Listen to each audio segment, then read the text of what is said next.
When it comes to the sport of boxing, it makes me wonder, why is it so difficult for people to fight people in their weight class? And I'm not talking about anybody that moves up to fight someone in a different weight class.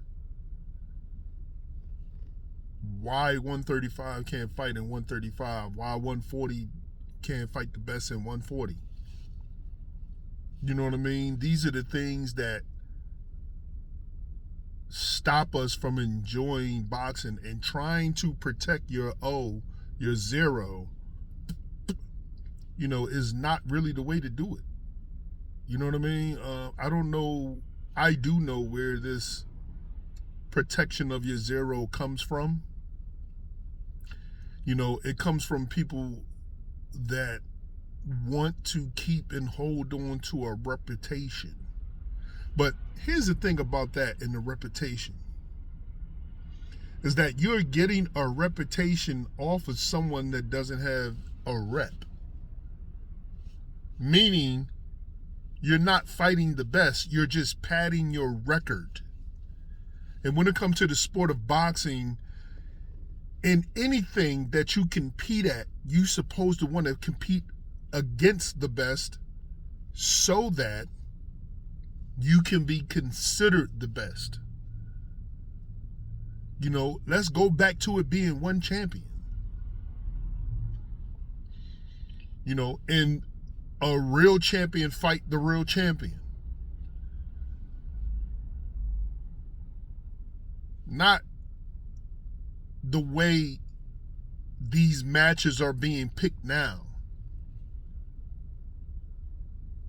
Because the best isn't really fighting the best.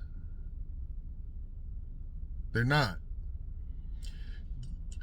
There was the narrative going around about Terrence Crawford when he was getting ready to fight Earl Spence Jr. The whole lead up to the fight was 50-50, 50-50. And I'm glad Brian Bomack cleared that up.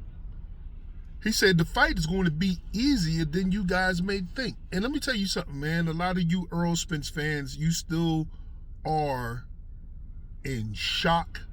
You suffer from post-traumatic stress syndrome. I know you are, because you still can't believe that he lost the way that he lost.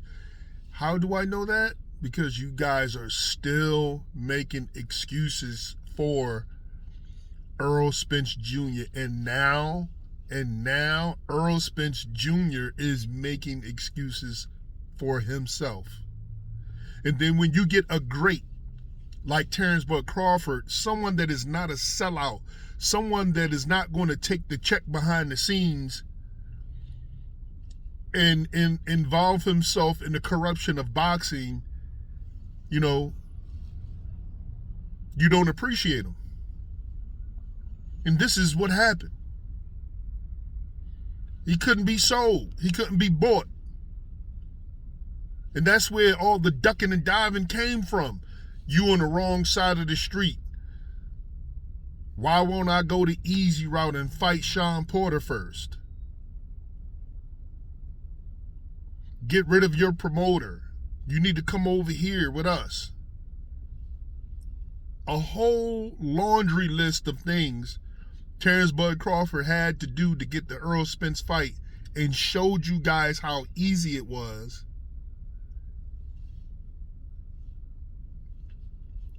And you guys didn't appreciate it. This is not the era of Leonard, Ali, Duran, Whitaker, Meldrick Taylor. This is not that era. Winky Wright. This is not that era.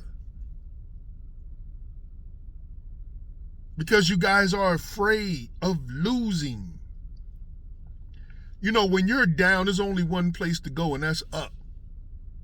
But you guys would never know what it feels like to lose. It builds character. Champions fight champions. but you're too busy protecting the zero. Reputation.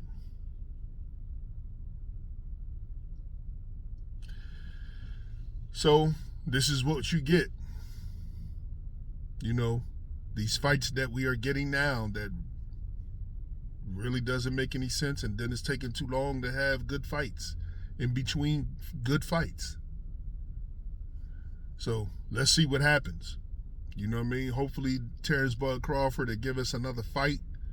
You know, I don't believe that he should take 2 fights before Canelo. I think that he should go ahead and get the Canelo fight if he can get it. Let me tell you why.